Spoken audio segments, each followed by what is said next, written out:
La grande chronique de Sabrina Colongo. Quelle indignité. Je suis pas venue ici pour souffrir, ok? Nous sommes sur le service public. Foutu pour foutu. Ce n'est pas l'idée, voyez-vous, que je me fais du service public. C'est une honte. Sabrina Colongo.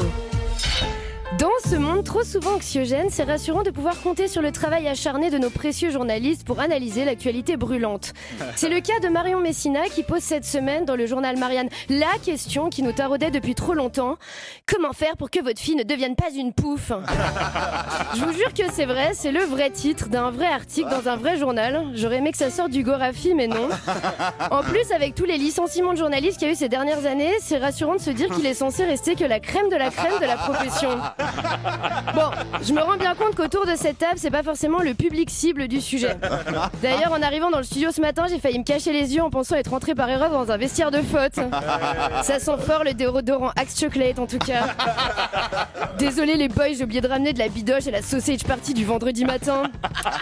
Puis je dis ça, mais moi non plus, je suis pas le public cible de l'article de Marianne. Bah déjà parce que j'ai pas de fille, et aussi parce que je suis moi-même une immense pouffe, donc... Bref, dès la lecture des premiers mots de l'article, on a instantanément la nausée. Petit extrait. Horreur, votre poussin d'amour se prend pour une femme fatale et passe son temps à se prendre en selfie dans des poses qui vous mettent mal à l'aise. Nos conseils pour dépolluer une gamine avant le premier casting de Télépoubelle. Pardon, la nausée s'est transformée en vomi.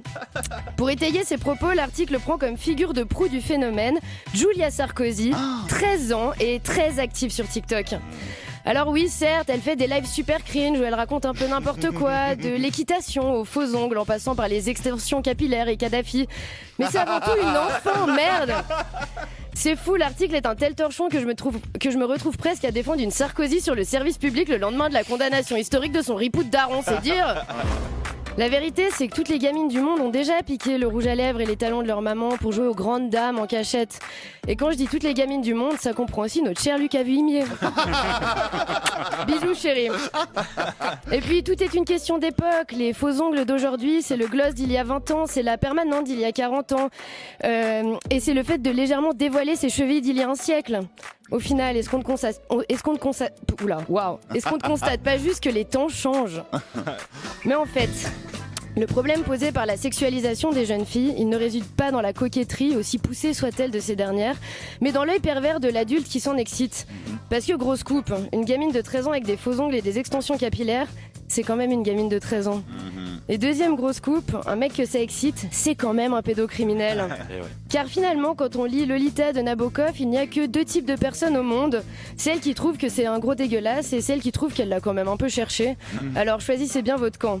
Après, c'est peut-être le plus beau cadeau qu'on puisse faire à une jeune femme de lui faire comprendre dès le plus jeune âge que ça sera toujours de sa faute s'il lui arrive quelque chose. Ça s'entend que j'en ai marre. Bon, on va quand même jeter un œil à quelques-uns des top conseils de Marianne. Ça serait dommage de s'en priver vu que j'ai dû payer 1 € pour cette flaque de chiasse. Alors, conseil numéro 1. Pas d'argent de poche avant 18 ans. Car je cite une nouvelle fois l'article. S'il sert en théorie à acheter des bonbons à la boulangerie, l'argent de poche peut aussi être investi dans de la sape de cagole. On soupire fort. Conseil numéro 2, dosez vos compliments. Mais quelle brillante idée. C'est vrai que les préados en pleine puberté débordent généralement de confiance en elles. Il était temps de les faire redescendre, ces petites connes. Et si ça implique que leurs parents les traitent de boudins, qu'il en soit ainsi. Conseil numéro 6, développer sa parano.